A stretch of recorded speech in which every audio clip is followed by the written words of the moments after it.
we're going to change the knives on this swather today. Some people call it a windrower. We call it a swather. We're just washing out underneath all the mud right now. Have you changed them yet?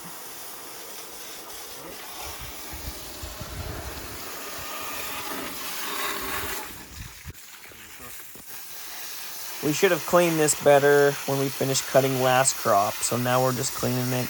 All the mud's pretty dry. It's got alfalfa leaves and mud caked up under here. So we're just trying to clean it the best we can right now before we change the knives.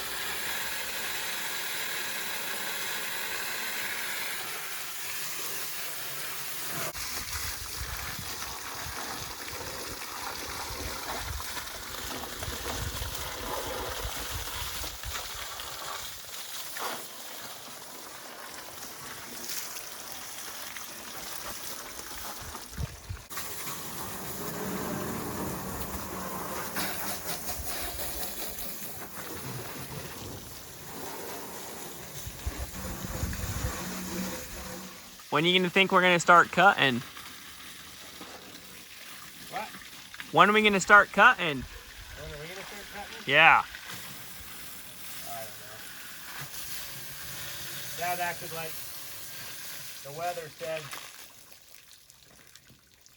the storms might. We can move these. Now we're gonna change the knives on here. These are the knives. See, this is the turtle, and this is where the knife is at. There's one on the front and one on the back, and this whole thing just rotates.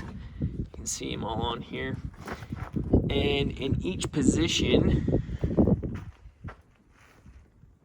there's 5. So I'll do 5, and they're all facing the same way, and then I'll rotate this a quarter turn, and then the next one will be in position to change out the knives. It'll take 4 rotations to change them all. And these knives have a dual blade. So you put a new knife on, and for one crop, it'll be wearing on this side, and then the next crop you can just flip it and you'll have a fresh blade. But we've done 2 crops already with this year, so they need new knives. So we'll change these out. Just put an impact up here and replace the knife. So I've got 2 different boxes of knives, and the reason for that is because they face differently. So this has got like a waxy, plasticky coating on it that helps it just so it doesn't get rusty. There's also some oil on there too, and then they put the waxy plastic on there, but you just replace it.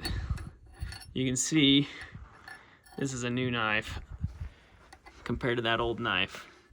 There's like no blade on these at all, so it won't be sharp for me just because it's got that coating on there. We'll change these out. This is the crimper. So once the alfalfa gets cut, it throws it through the crimper, and what the crimper does is it breaks down that plant, so it just bends it and it helps it dry faster. So a lot of little knobs and gears in here that make everything work. Feeds the cut alfalfa through. Pretty cool. It's kind of dirty still. We need to take a pressure washer to it. I just barely undid this one. You can just see it. There's like nothing even there. I don't even know how that thing cuts hay. But we really focus a lot on the weather. A lot of our, all of our income comes from selling our feed. And so the higher quality of feed we have, the more we get paid for it. And in this business, you know, you've got to make sure that you're making every dime that you can. There's so many different costs that people just don't understand.